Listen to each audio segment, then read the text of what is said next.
Before you rush into business funding applications, hit pause. Lenders don't just look at your LLC, your EIN, or your website. They look at you. Your personal credit is the movie trailer an underwriter watches before they greenlight the full film, your business funding. Today, I'm going to show you step by step how to prepare your personal credit so you get better approvals, bigger limits, and smoother approvals when it's time to scale. Think of an underwriter like the gatekeeper at a VIP lounge. Your business documents get you to the rope, but your personal credit is the wristband that gets you inside. If the wristband is faded, late payments, maxed out cards, thin history, you'll wait outside while someone else walks in with a clean band. Banks believe habits transfer. If you manage personal credit with discipline, they assume you'll treat business credit the same way. That's why this tedious step becomes a profit steps later. We're going to tune up 5 areas: derogatory items, utilization, age of credit, credit limits, and the number of accounts. Then we'll tie your new profile into your bank relationship setup so your application hits a little bit harder. Late payments, collections, charge-offs, bankruptcies, these are the red flags that stop approvals cold, especially if they're recent. Imagine applying for a premium card with a fresh 30-day late sitting on your report. You're asking the bouncer to ignore a neon sign. Go line by line through each bureau, Experian, Equifax, and TransUnion. If anything is inaccurate, unfair, or unverifiable, dispute it under your consumer rights. Keep your tone factual, not emotional, and provide documents. So here's a true story. I worked with an entrepreneur who had the income, the business, the plan, but a single recent late payment kneecapped the first round.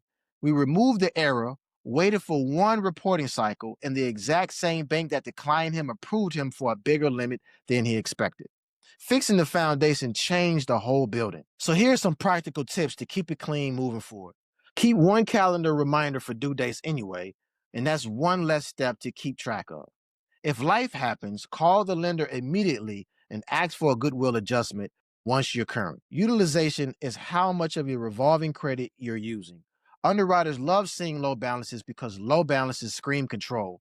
Aim for under 30% on every personal card to be eligible and under 10% to look elite. Here's the catch beginners miss. The average matters, but each card matters too. One max card can drag the whole score down even if others are clean. And here's how to bring balances down quickly. Move revolving debt into an installment loan so utilization drops. You can use a personal loan from a credit union, a consolidation loan, or a 0% balance transfer that reports as an installment.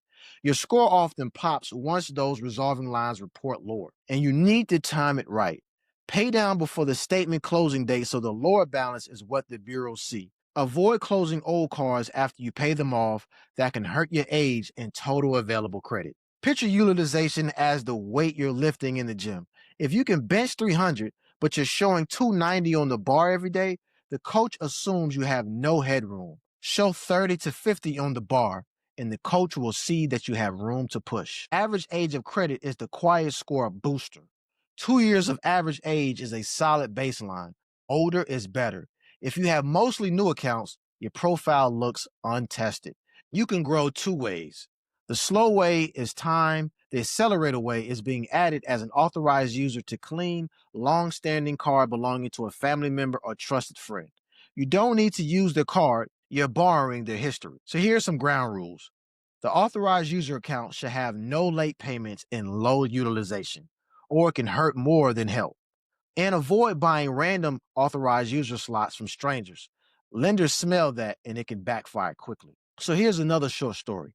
A recent client had multiple new accounts and a jumpy score. After being added to a family Amex with 10 plus years of perfect history and low balance, their average age jumped, their score stabilized, and business approvals came in stronger. It's seasoning like a cast iron skillet. The longer it's seasoned, the smoother everything cooks. Banks like to see at least $10,000 in personal credit limits on your personal report before they hand you a chunky business line. And there's 3 ways to get there. Request credit limit increases every 6 months on existing cards. Ask for a soft pull. If it's a hard pull and you're about to apply for business funding, then let's pass on that for right now.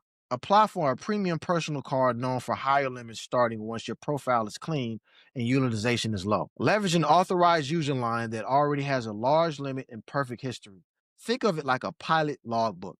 Before an airline hands you the big jet, they want proof you've flown something heavier than a scooter. And if you have a thin profile, which is 3 accounts or fewer, this limits your approvals. 4 or more quality accounts show that you can juggle multiple obligations without dropping one. So here's some easy ways to deepen your credit profile. If you lack an installment trade line, consider a smaller credit builder loan from a reputable credit union. Many report monthly and don't require hard pulls. If you already plan to get an auto loan or mortgage in the near future, time is strategic, but don't take on debt just to take on debt. The goal is a balanced, mixed, not extra payments. And remember, every on time payment is a vote of confidence. So pile those votes up. They matter most when they're recent and clustered on the same bureau. Keep new hard pulls modest in the 90 days before your funding sprint. If you plan multiple bank application bursts, cluster it smartly within a short window so the impact is concentrated rather than scattered for months. Identity hygiene is often overlooked but very powerful. Make sure your full legal name, current address, and phone match across bank records in all 3 bureaus. Remove old addresses and name variations that can trigger mismatches. Set up fraud alerts only when necessary. Many lenders auto decline when they see those. Now, let's tie your polished personal profile into bank relationships because relationships plus data equals limits. Here's a sequence I like for beginners and early stage owners, and it mirrors the setup I've shared with my clients. Start by opening both personal and business checking accounts to create a multi touch footprint with banks that are friendly to entrepreneurs. Examples include Truist, PNC, Chase, and First Citizens. Fund each account with a sensible opening deposit and let it season. For example, let that Chase deposit sit a few days before you apply for the products so their system fully recognizes you. Then give First Citizens a few weeks of aging so your profile looks like a real relationship rather than a same day grab. So, why does this matter? When your personal credit is clean, no fresh derogatories, sub to 10 to 30% utilization, 2+ years average age, and at least $10,000 line, and 4 or more active accounts, these banks are more comfortable extending business limits.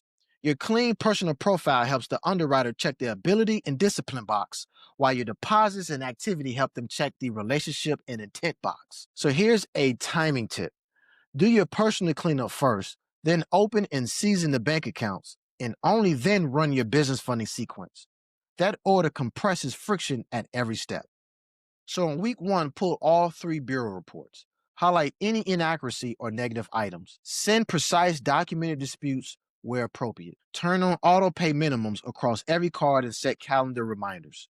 On week 2, attack utilization. Make targeted paydowns before statement closing date. If balances are heavy, consider moving some revolving debt to an installment loan so utilization drops. Week 3, add some age if needed.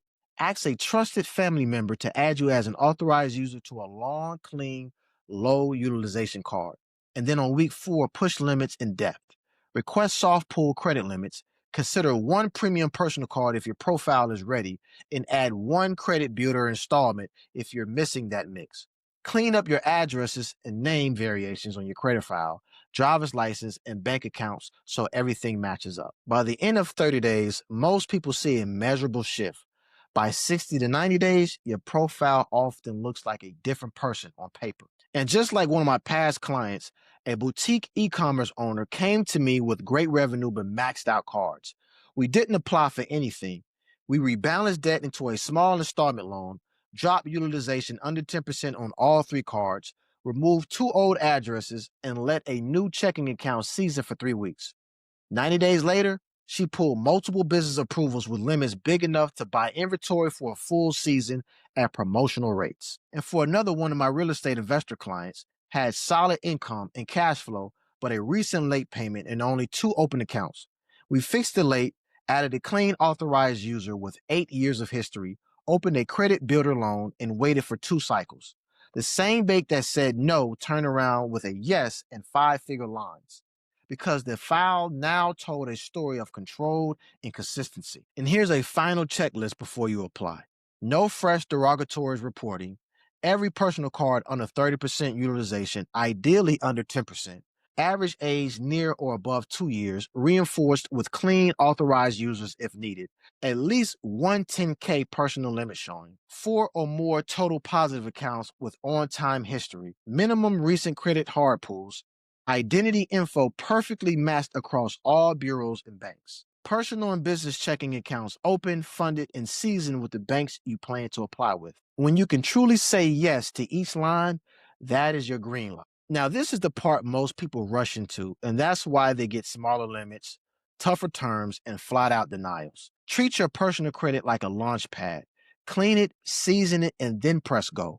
If you want help tailoring this to your situation, tap the link in the description below, or you can join my free community. When you're ready, my team and I can walk you through the full funding sequence, step by step, so you can stack approvals with confidence. I'll see you in the next video, and let's get you funded.